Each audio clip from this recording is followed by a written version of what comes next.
the actor that played the devil in the first movie, retired. So he does not return. Instead, legendary animated voice actor mostly. I don't really usually see him in movies. But Keith David plays the devil in this movie. It was really fucking good. His line at the end, call back to the original movie, "Welcome to Hell, motherfucker." Honestly, I liked it better when Keith David said it. Let's talk about the shorts themselves. As you most likely know, these horror movies are about racism, and the first short was about something that I've known about for at least a few years, the Gollywog dolls. They're very, very racist depictions of black people. And you think they would handle it pretty well, especially since it's the same directors from the first movie, but it's just kind of tasteless in my opinion. There's some metaphors there, but they don't really work. At least to me, it's just not very good. The white girl says the N word in it once. The boyfriend's a little bit racist and has this weird scene where he's talking about how he wants to whip his girlfriend who's black and put her in her place. I mean, she seems into it, but it's still weird. He says like a version of the N-word kinda when reading the book, but he clearly feels bad about it, but that doesn't change it. Most people wouldn't say the N-word when they're white. So of course, the black girl gets killed rather quickly, which I'm glad. It would have been pretty uncomfortable to see her get killed fast, but at the same time, I mean, this movie series has shown black people get, killed for letting racism happen. Is I guess the best way you can say it. It was strange. She gets a whip across her throat too, which was kind of uncomfortable, but her death is rather quick. Then her boyfriend gets whipped to death, which I guess is why they added him wanting to whip her, to show him what being whipped actually feels like.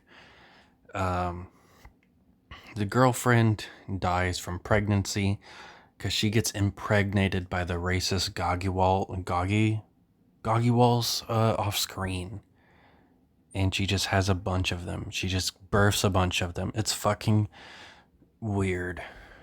And the guy is a bit over the top acting, and he goes, "Fucking white women and their babies," or something like that. The second story is about some gangsters. I actually liked their performances. All three of them, they were pretty cool. One of them ends up killing the guy. He's changed his life around. He used to be a pimp. He's a good guy now. And he wants to better the black community. But they don't give a fuck. They just want money. And the one guy literally says he only cares about himself, basically. So yeah, the guy that's supposed to be a good person mocks this guy by pointing out the fact that he's gay. He's like, "Last I heard, you had this guy digging up in your ass." So clearly talking about this guy either being raped in prison or him being gay. Like, I don't know what the implication is. I feel like it's just him being gay because later, I'll get to that. They kind of don't play this well. Maybe it's supposed to be a plot twist, but we're suddenly at this guy that's pretending that he can talk to the dead, and they see him on TV, and they decide to go to him to, do like a thing so they can find out where the money is. It's kind of stupid, but they genuinely believe this guy's real. There's one funny line about it where he tries to talk his way out of it because obviously he can't actually talk to the dead. And he's like, "What if I told you I can't talk to the dead?" And they kind of like laugh at him. Like, it's ridiculous that he wouldn't be able to talk to the dead, which it would usually be the other way around. So I thought that was kind of funny. But soon as the possession ends up actually working, he immediately tries to take the dead guy's girlfriend hostage. I think it was meant to be that he was actually gay. And he didn't want it to be revealed that he was gay to his gangster buddies, because that usually is considered a no-no to gangsters, as being gay, just like it is in the mafia. So I feel like he was legitimately supposed to be gay, which makes his character even more mean-spirited, but he's the guy we're supposed to root for? Is this like just... Is it meant to be that racism is bad but homophobia isn't? Like, I don't know what else they're trying to tell me. You know, they all get some pretty brutal deaths, and the thing ends. It's the best short out of the 4, which isn't saying much. The third short, I don't know what it even has to do with anything besides showing the wraparound segment with the guy being an asshole, where he goes, boys will be boys. But the third wraparound segment, the third short is it's 2 guys roofing women, but turns out they're vampires, so I guess they're immune to roofies. I don't know if that is something that actually happens, but I guess they like pretend to be roofied or something. They try to see him on camera, but they don't show up on camera. It's just their bra and panties. They do some goofy fighting stances, and they immediately get thrown through a wall. The vampires suck their blood, but apparently they don't die. So they leave them to go get killed by some vampires in, I guess, like a garage or a shack or something, because they can't let the secret get out that vampires exist. What does this have to do with racism? Because that's usually what these Tales from the Hood things are supposed to be. Different tales about racism in different ways it works.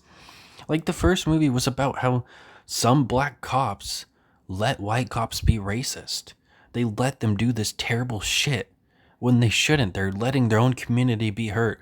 And this one's like a white dude and a black dude roofing women, but then they get killed by vampires. I don't know what they were doing. I really don't. The fourth one is in fucking bad taste, because I thought it was bad taste when they did it in the Hannibal Lecter, Hannibal Rising movie, where they made his backstory be about the Holocaust. I don't think using real issues is okay.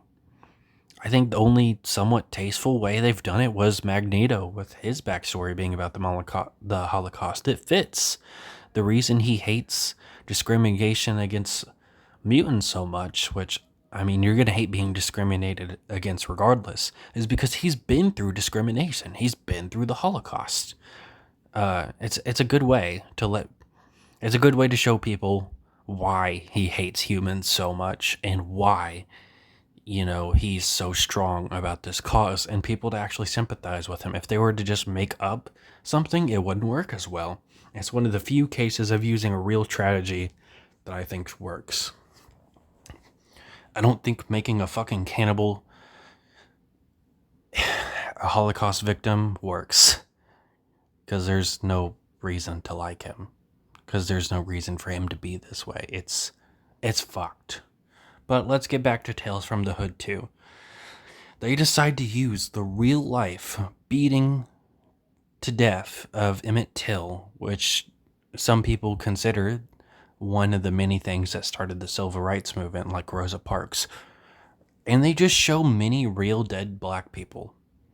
Like, they don't show like what actually happened to them, like with Emmett Till, where his corpse was shown in the newspaper, so people could realize how bad racism was, because most white people just ignored it because it wasn't their problem.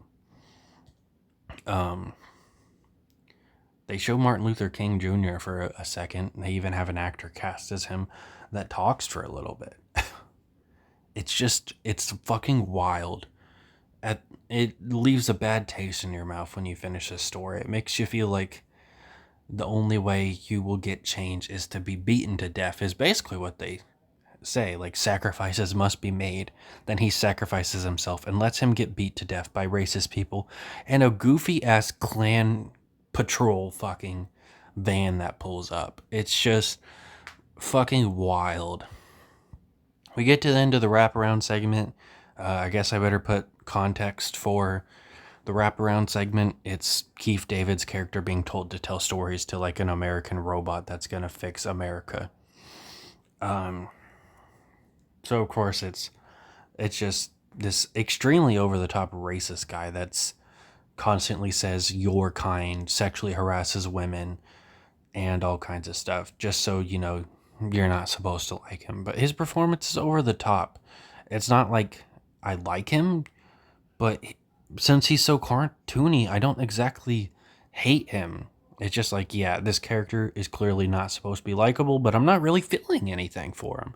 But I guess I'll be happy when he dies since I'm supposed to. Like, seriously, his character is just a shithead, and you are like, you're supposed to not like him, but since it's so cartoony, it's not likable or, hateable. It's just kind of there. And, he gets killed, and Keith David delivers the line, does the exact same plot twist from the first movie where it's revealed that he's actually dead. And he goes, "Welcome to hell, motherfucker." Not a great movie. The second short was only one I liked, and at least Keith David gave a really good performance. It's free on YouTube. That's how I watched it, free with ads. I didn't know about this until recently that YouTube has movies for free on it. So hey, I might be watching the third one if it's free on YouTube with ads.